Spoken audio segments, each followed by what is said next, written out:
The human being is a complex of several systems that work in harmony for the good of the whole. We have a respiratory, digestive, nervous, muscular system, and so on. To each organ or system corresponds a beneficial frequency that stimulates it to operate in a coherent, optimal way. Inside of us, there is a tuned orchestra that plays in symphony.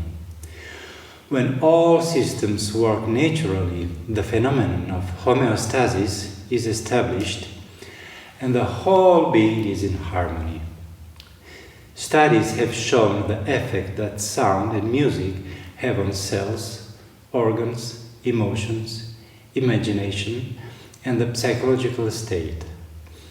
The auditive apparatus is fully formed until the 5th month, before sight and smelling, and stretches on a spectrum between 20 and 20,000 Hz. So the baby starts to perceive the outside world through hearing. The cerebral activity has also been measured and divided into 5 major areas, each one corresponding to a wavelength and a state of consciousness. Gamma wavelength, the length of 40 Hz, it corresponds to a state of intense concentration.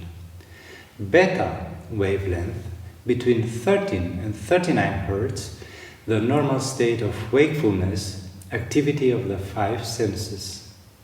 Alpha wavelength, between 7 and 13 Hz, the state of relaxation, creativity, light meditation, super learning.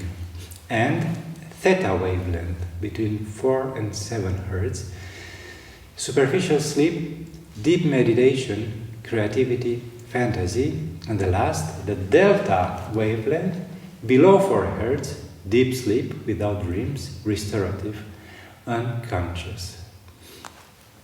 These natural states of the brain can be stimulated by the production of sounds.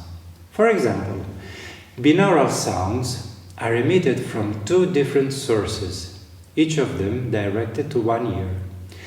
When the difference between these sounds is adjusted to 10 Hz, for example, 315 to one ear and 325 to the other ear, the brain will emit a vibration at the alpha wavelength, inducing a state of relaxation and creativity.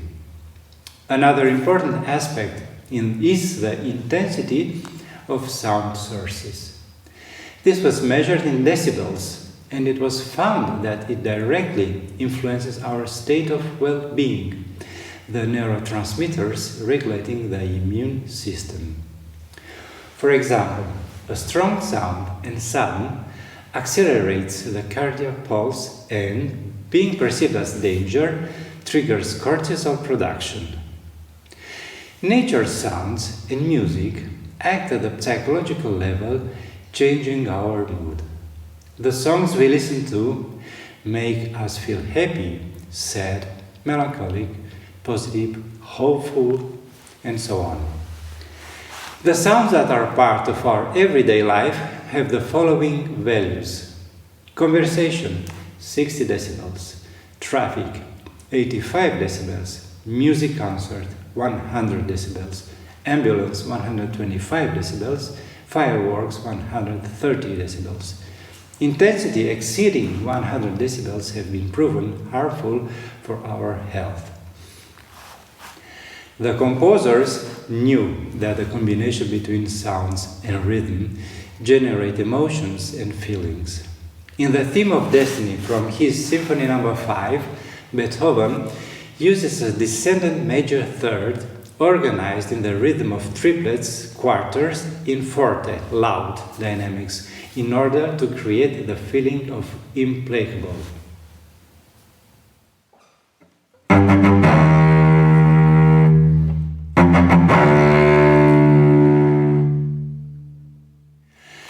Other intervals used ascendant chord using hymns generating a state of courage.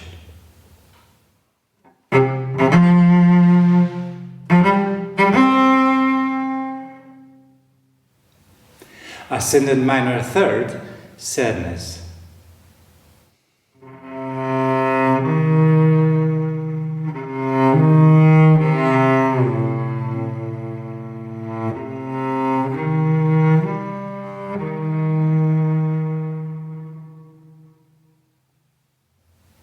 Major sixth descendant, melancholy.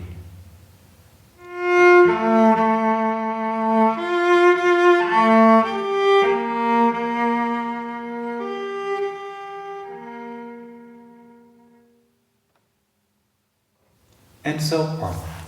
Music and sounds influence us on a cognitive level. The cerebral cortex contains the so-called tonotopic maps, which, when listening to different frequencies, get activated. Those sounds can favor or not our concentration and activities. Also, the imagination gets stimulated.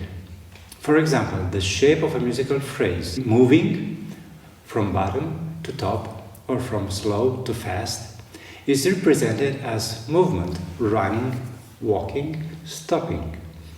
Last but not least, music stimulates the behavior.